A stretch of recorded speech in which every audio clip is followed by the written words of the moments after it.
Dear class 10 students, امید ہے آپ لوگ خیریت سے ہوں گے۔ آپ لوگوں کا اب اردو کا پیپر ہے جو کہ بڑا امپورٹنٹ ہے، 75 مارکس کا۔ یہیں سے بچے جو ہیں وہ اپنا رزلٹ بہتر کر کے میرٹ کے اندر آتے ہیں، جب آگے نوکریوں میں جاتے ہیں تو یہ پیپر انتہائی اہم ہے اس حوالے سے رزلٹ میں نمبر کھینچنے کے لیے۔ تو سب سے پہلے ہم لوگ اس کی پیپر پیٹرن کی ذرا اسکیم دیکھ لیتے ہیں۔ آبجیکٹو میں 7 نمبر کے آپ لوگوں کے MCQs آنے ہیں حصہ نثر میں سے، مطلب جو سبق ہوتے ہیں، ٹھیک ہے۔ تو یہ 2 دفعہ پروز لکھا گیا، اصل میں اردو میں یہ حصہ نثر ہوتا ہے، ٹھیک ہے، اس نے ذرا انگلش میں لکھ دیا، ٹھیک ہے۔ تو 1 دفعہ ہی آنا تھا، یہ 2 دفعہ ڈبلنگ ہو گئی ہے۔ اسی طرح نظموں میں سے 2 نمبر کے MCQs، غزل میں سے 1 نمبر کے، گرامر میں سے 3 نمبر کے، اور یہ جو اعراب ہے مطلب ہے لفظ کی درستی، ٹھیک ہے، اس میں سے 2 MCQs آنے ہیں۔ اس کے بعد سبجیکٹو جو ہے وہ ہو گیا، پہلا جو کوشچن ہوگا وہ 5 شعروں میں 8 شعر دیے جائیں گے، جس میں سے 3 غزل میں سے اور 4 جو ہیں 5 دیے جائیں گے وہ نظم میں سے، 4 میں سے 3 یعنی کہ نظم، اور 3 میں سے 2 کرنے ہیں غزل میں سے۔ اسی طرح پھر مختصر سوالات 10 نمبر کے ہوں گے، پیراگراف کی تشریح 10 نمبر کی، سبق کا خلاصہ، مضمون جو کہ بڑا امپورٹنٹ ہوگا، آگے چل کے ڈسکس کرتے ہیں، اور ایک عبارت میں سے سوالوں کے جواب۔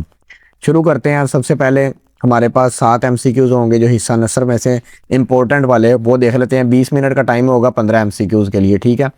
سبق چغل خور کے مطابق کسان نے کسے ملازم رکھا؟ تو وہ چغل خور کو اس نے رکھا تھا ملازم۔ مصنف جس کمرے میں ٹھہرے اس کی کھڑکی کھلتی تھی باغ میں۔ مرزا محمد سعید، اب 4 آپشن نہیں لکھے ہوئے، صحیح والا ہی لکھا ہوا ہے، تو آپ بس سیدھا سیدھا یاد کریں، ٹھیک ہے۔ مرزا محمد سعید کی عزیز داری کس شخصیت سے تھی؟ تو سر سید احمد خان سے تھی۔ چغل خور کہاں رہتا تھا؟ تو وہ گاؤں میں رہتا تھا۔ استنبول کس کا شہر کہا جاتا ہے؟ تو مساجد کا، وہاں میں مسجدیں بہت ہیں۔ سیدانی بی نے کس رنگ کا جوڑا پہنا؟ سرخ رنگ کا جوڑا پہنا۔ آگے سبق ملمہ اسناب ادب کے لحاظ سے کیا ہے؟ تو وہ ایک افسانہ ہے۔ آگے ہمارے پاس ہے سوال نمبر 1، آگے یہ مروزی آ جائے گی، ٹھیک ہے، اعراب اور گرامر والی 5 نمبر کی، تو یہ والی پڑھ لیتے ہیں۔ قواعد لفظ تسوائی کے قواعد کی روح سے ہے، تو وہ اسم معاوضہ ہے۔ قواعد لفظ شم قواعد کی روح سے ہے، تو اس میں صوت ہے۔ وہ فعل جس میں کسی کام کے کرنے کا حکم پایا جائے کہلاتا ہے، تو فعل امر۔ اب اعراب اس طرح کے 4 آپشن دیے جائیں گے، تو آپ لوگوں کو یہ حاجت والا ٹھیک والا کریکٹ کرنا، ٹک کرنا۔ آگے تعاون ایک لفظ ہوگا، تو تعاون کا یہ دیکھ لیں، زیر زبر پیش اصل میں اس کے اوپر دیکھنی ہوتی ہے، ٹھیک ہے۔ آگے نظم اور غزل میں سے 3 نمبروں کا آنے ہیں مروزی، تو وہ بھی دیکھ لیں۔ نظام آسمانی اور بہار جاویدانی میں کون سی بات مشترک ہے؟ تو نظام ایک ہے، یہ مشترک چیز ہے۔ آگے نظم فاطمہ بوقت شہادت کس فرض کی ادائیگی میں مصروف تھی؟ تو وہ پانی پلانے میں۔ آگے غزل فراق گور کھپوری کی غزل میں شاعر محبوب کی یاد کب نہیں آئی؟ شاعر کو محبوب کی تو ایک مدت سے یاد نہیں آئی۔ تو یہ ہمارے تھے 15 نمبر کے MCQs جو امپورٹنٹ والے کرا دیے ہیں، اس کے علاوہ پاسٹ پیپرز والے بھی کر سکتے ہیں آپ لوگ۔ آگے چلتے ہیں سوال نمبر 2 کی طرف۔ سوال نمبر 2 میں کچھ اس طرح ہوگا کہ 4 اشعار جو ہیں وہ آپ لوگوں کو دیے جائیں گے اس طرح، یہ دیکھ لیں، یہ 4 اشعار لکھے ہوئے ہیں نا مختلف نظموں میں سے، ان 4 میں سے آپ نے 3 کی تشریح کرنی ہے۔ اس کے ساتھ ساتھ آپ لوگ حوالہ بھی لکھیں گے، ٹھیک ہے، حوالہ یعنی کہ یہ کس نظم سے لیا گیا، اور اس کے علاوہ اس کے مصنف کا نام، ٹھیک ہے، غزل کس نے لکھی ہے، تو شاعر کا نام۔ تو یہ لکھنے سے بڑا اچھا امپریشن پڑ جاتا ہے۔ تو اب یہ والے 4 شعر سلیکٹ کیے گئے ہیں، AI نے کیے ہیں کہ یہ امپورٹنٹ ہے۔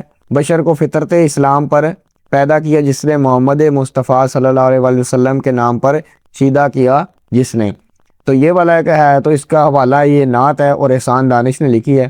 تھوڑی سی تشریح میں بتا دیتا ہوں، کم از کم آپ نے 1 پیج کی تشریح لکھنی ہے، 1 پیج سے زیادہ نہیں لکھنی، ٹھیک ہے، یعنی کہ آدھا پیج کہہ لیں کہ یہ 1 پیج ہے ہمارے پاس، تو اتنے پہ تو شعر آ جانا، اور وہ مصنف کا نام پہلی 3-4 لائنوں میں، تو باقی یہ والا جو حصہ ہوگا اتنی لکھنی ہے، زیادہ نہیں لکھنی، 3-4 صفحے نہ لکھنے بیٹھ جانا۔ تھوڑا سا میں بتا دیتا ہوں انٹرو مفہوم اس کا بتا دیتا ہوں۔ اللہ نے انسان کو دین اسلام پر پیدا کیا اور نبی کریم صلی اللہ علیہ وسلم کی محبت عطا کی، اور اس کو پھر آگے آپ لوگوں نے تشریح کر دینی ہے اس کی۔ آگے یہ سعادت حور صحرائی تیری قسمت میں تھی، غازیاں دیں کی سکائی تیری قسمت میں تھی۔ تو یہ حوالہ ہے کہ فاطمہ بنت عبداللہ علامہ اقبال نے جو لکھی تھی وہاں سے لکھا گیا ہے، ٹھیک ہے۔ مفہوم ہے، اے صحرا کی حور غازیوں کو پانی پلانے کی خوش نصیبی تیرے حصے میں آئی۔ آگے بچھڑے ہوں کو ایک مرکز پہ لایا، کتنے ستاروں کے جرمٹ میں سورج بن کر آیا. اور اسی طرح چوتھا شعر جو ہے، اب انسان کو انسان کا عرفان ہوگا، یقین ہو گیا، اعتبار آ گیا ہے. ٹھیک ہے، تو یہ بھی اس نے لکھا ہے کہ نعت احسان دانش میں سے لے گیا. مفہوم آپ صلی اللہ علیہ وسلم نے بھٹکی ہوئی انسانیت کو ایک مرکز پر اکٹھا کر کے رہنمائی کی. ویسے زیادہ چانسز یہ ہوتے ہیں کہ چاروں جو شعر ہیں وہ ڈیفرنٹ نظموں میں سے آئیں گے. ٹھیک ہے، تو یہ ذرا غور سے دیکھیں کہ یہ جو 4 شعر ہوں گے یہ چاروں ہی مختلف نظموں میں سے ہوں گے. یہ شاید ویسے ہی اس نے امپورٹنٹ سمجھ کے دے دیا کہ ان دونوں میں سے ایک آ سکتا ہے. تو آگے چلتے ہیں. اب 4 میں سے 3 کرنے ہیں آپ لوگوں نے. اب آگے غزل والا حصہ آ جائے گا. 3 شعر دیے جائیں گے، اس طرح کر کے 3 میں سے 2 اٹیمپٹ کرنے ہیں. اب جو جھیل گئے ہنس کے کڑی دھوپ کے، تیور تاروں کی خنک چھاؤں میں وہ لوگ جلے ہیں. تو اس طرح روح کو بھی مزہ محبت کا دل کی ہمسائیگی سے ملتا ہے. ایک مدت سے تیری یاد بھی نہ آئی ہمیں، اور ہم بھول گئے ہوں تجھے ایسا بھی نہیں. تو اب یہ پہلا شعر ذرا میں پڑھ دیتا ہوں، اس کی تھوڑے حوالہ وغیرہ دے دیتا ہوں. تو حوالہ ادا جعفری کی یہ غزل ہے. مفہوم اس میں یہ بتایا جا رہا ہے کہ جو لوگ مصیبتوں کا ڈٹ کر مقابلہ کرتے ہیں وہی راحت کے لمحات میں کامیابی کا لطف اٹھاتے ہیں. ٹھیک ہے، تو کم از کم ایک پیج کی آپ لوگوں نے یہ بھی لکھ دینی ہے، کیونکہ یہ 2 نمبر کا 2 نمبر ہوتا ہے ہر شعر میں. دوسری ہے فراق گور کھپوری کی. مفہوم ہے اے محبوب طویل عرصہ گزرا کہ تیری یاد نہیں آئی، لیکن اس کا یہ مطلب نہیں کہ میں تو یہ بالکل بھول گیا ہوں. ٹھیک ہے، تو بہرحال ساروں کی آپ لوگوں نے تشریح جو ہے وہ 1 پیج سے زیادہ نہیں لکھنی، کیونکہ 2 نمبر ہے. 2 نمبر کے لیے 1 پیج بہت ہوتا ہے، ورنہ کچھ کے مطابق 7 سے 8 لائنیں بھی لکھ دینا کافی ہو جاتا ہے. آگے یہ اصل میں حصہ جو انشائیہ ہوتا ہے سبجیکٹو، وہ 2 حصوں پہ ہوتا ہے. پہلا یہ غزل اور نظم کی اشعار والا ہوتا ہے. ٹھیک ہے، اور دوسرا یہ آگے سوال نمبر 3 سے آگے لگاتار 7 تک ہوتا ہے. تو اب اس میں کیا ہوگا، سوال نمبر 3 میں 2 آپ لوگوں کو پیراگرافز دیے جائیں گے. ٹھیک ہے، نثر پارے دیے جائیں گے جن کی آپ لوگوں نے تشریح کرنی ہے. سبق کا عنوان، مصنف کا نام اور خط کشیدہ الفاظ کے معنی بھی لکھنے ہوں گے. اب یہ 2 جو پیراگراف ہیں وہ سلیکٹ کیے ہیں. اس کو معلوم نہیں تھا کہ مرزا صاحب پطرس کے استاد ہیں. حسب دستور اپنی کارروائی دکھانے کے لیے ان کے ماتحت میں کام کرتے تھے جب وہ کھرے آدمی تھے. دوسرا ہے کل جمعے کے دن 12 تاریخ نومبر کی سر رشتہ ڈاک سے تمہارا خط پہنچا. معلوم نہیں تم نے مکتوبالیہ کو کیا لکھا. اب یہ دونوں کی آگے کیا ہے، سبق کا نام لکھنا ہے. تو اب پہلے کا تھا سبق کا نام مرزا محمد سعید، دوسرے کا تھا خطوط غالب، اور مصنف تھے پہلے کے شاہد احمد دہلوی اور دوسرے کا تھا مرزا اسد اللہ خان غالب. خط کشیدہ الفاظ جو تھے پہلے میں ماتحت اور کھرے تھے. تو ماتحت کے زیر فرمان یعنی کہ کسی کے انڈر کام کرنا، اور کھرے تھے سچے خالص، اور دوسرے میں تھے سر رشتہ، یہ والے انڈر لائن ہوتے ہیں. ٹھیک ہے، خط کشیدہ الفاظ. مکتوب عالیہ، تو سر رشتہ محکمہ ہوتا ہے، محکمے کو کہتے ہیں، اور مکتوب عالیہ کہتے ہیں جسے خط لکھا جائے. تشریح کرنی ہے آپ لوگوں نے. تقریباً اس کی یہ جو پیراگراف ہوگا، ہر پیرے کی تقریباً اگر تو 2 لائنوں کا پیراگراف ہے تو 4 سے 5 لائنیں لکھنی ہے، اور اگر 3 سے 4 لائنوں کا پیراگراف ہے تو آپ لوگوں نے پھر 8 سے 9 لائنوں میں تشریح کر دینی ہے. پطرس بخاری کا مرزا صاحب کے ہاں، یہاں پہ ہے آنی تھی، صاحب کے ہاں آنا علمی مقام کا اعتراف، مرزا صاحب کا اصول پسند ہونا، اس میں یہ بتایا گیا. تو یہ خاکہ تھا صرف. ٹھیک ہے، لیکن آپ لوگوں نے تشریح پوری کرنی ہے. ٹھیک ہے نا، تشریح کہا ہے اس نے. یہ ویسے ہی ذرا آپ لوگوں کو سمجھانے کے لیے، ورنہ وہ اس طرح اگر سارے شعروں کی اور سارے پیراگرافز کی میں تشریح کروں تو اس طرح تو ویڈیو بہت ہی زیادہ لمبی ہو جائے گی. آپ لوگوں نے پہلے کی ہوتی ہے اصل میں یاد بچوں نے، تو کوشش کریں وہیں سے یاد کر لیں. ٹھیک ہے، دوسرا غالب کا خط ملنے کی اطلاع دینا، ڈاک کے نظام کا ذکر، مکتوب عالیہ کے احوال دریافت کرنا. بچوں نے کو ٹیچرز نے کروائی ہوتی ہیں چیزیں، وہاں سے یاد کیا کریں تاکہ یہ بار بار مکس نہ ہو جائے. اب کچھ بچے وہ یاد کی ہوتی ہیں یہاں سے بھی کرنے لگ پڑتے ہیں، پیپر میں مکس کر دیتے ہیں. یہاں سے صرف آپ لوگ کوسٹنز کا آئیڈیا لیں، سوالات کا. باقی جو ٹیچرز نے کروایا یا آپ لوگوں نے پہلے سارا سال یہاں سے یاد کیا کسی بک سے، تو آپ اسی کو فالو کریں. آگے آئے گا ہمارے پاس سوال نمبر 4 جو ہے، اس میں 8 سوالات دیے جائیں گے، اور 8 میں سے آپ لوگوں نے 5 سوالات کرنے ہوں گے. لیکن آپ لوگوں نے 5 سوال نہیں کرنے، 6 یا 7 کرنے ہیں، تاکہ اگر کوئی سوال غلط بھی ہو جائے تو وہ نمبر نہ کٹیں، کہیں اور سے وہ پورے کر لیں دوسرے سوالوں میں سے. مسلمانوں کو اپنے دینی معاملات میں اپنی آزادی کب ختم ہوتی نظر آئی؟ تو کسان نے کن 2 شرائط پر چغل خور کو ملازم رکھا؟ حضرت ابو ایوب انصاری کی شخصیت میں موجود 2 نمایاں چیزیں تحریر کریں. نامدیو کی موت کا سبب کیا تھا؟ جوابات ان کے اگلے پیج پہ ہیں، ٹھیک ہے، میں پڑھا دیتا ہوں۔ پہلے خاتمِ غالب نے کتابوں کے بارے میں کس کی خواہش کا اظہار کیا؟ نعت کس شاعر کی تخلیق ہے؟ ان کی کسی ایک کتاب کا نام تحریر کیجیے۔ علامہ اقبال نے حور صحرائی کس کو کہا ہے؟ شاعر نے سر کا درد بڑھنے کی وجہ کیا بتائی؟ تو پہلے کا ہم لوگ ایک تو پہلا سوال اس نے سلیکٹ کیا جب یہ والا مسلمانوں کو اپنے دینی معاملات والا، جب ہندوستان میں ہندوؤں کی اکثریت نے مسلمانوں پر غلبہ پانے اور اپنے کلچر کو مسلط کرنے کی کوشش کی تو مسلمانوں کو اپنی مذہبی آزادی خطرے میں نظر آئی۔ اسی طرح سوال نمبر 2 اس نے چوز کیا ہے، 2 شرائط پر چغل خور کو ملازم رکھا۔ کسان نے چغل خور کو 2 شرائط پر ملازم رکھا، اسے روٹی کپڑا ملے گا اور وہ 6 ماہ بعد کسان کی ایک چغلی کھا سکے گا۔ اسی طرح سوال نمبر 4 نامدیو کی موت کا سبب کیا تھی؟ نامدیو کی موت کا سبب شہد کی مکھیوں کا حملہ تھا، جس کی وجہ سے وہ باغ میں کام کرتے ہوئے جاں بحق ہوا۔ آگے سوال نمبر 6 اس نے چوز کیا ہے، نعت کس شاعر کی تخلیق ہے؟ ان کی کسی ایک کتاب کا نام تحریر کیجیے۔ تو احسان دانش کی تخلیق ہے، ان کی ایک مشہور کتاب کا نام جہان دانش ہے۔ سوال نمبر 7 اس نے چوز کیا ہے، علامہ اقبال نے حور صحرائی کس کو کہا؟ تو حور صحرائی فاطمہ بنت عبداللہ کو کہا، جو طرابلس کی جنگ میں غازیوں کو پانی پلاتے ہوئے شہید ہوئی۔ آگے سبق 2 آپ لوگوں کو دیے جائیں گے ٹاپکس، 2 سبق، ان میں سے کسی ایک کا آپ لوگوں نے خلاصہ لکھنا ہوگا۔ زیادہ تر یہ چغل خور والا ویسے کہ لگ جاتا ہے پیپر کے اندر، لیکن اب سارے بورڈوں میں تو نہیں لگے گا، اس لیے اور بھی چیپٹرز کا کریں۔ آگے نظریہ، تو ہم لوگ یہاں پہ اس نے نظریہ پاکستان کا کیا، اس کے ساتھ آپ لوگوں نے خلاصہ لکھتے وقت مصنف کا نام ضرور لکھ دینا اوپر۔ اب نظریہ پاکستان کا لکھ رہے ہیں تو مصنف کا نام ہے ڈاکٹر غلام مصطفیٰ خان۔ تو اس کے اندر اب آپ کس طرح خلاصہ لکھ سکتے ہیں کہ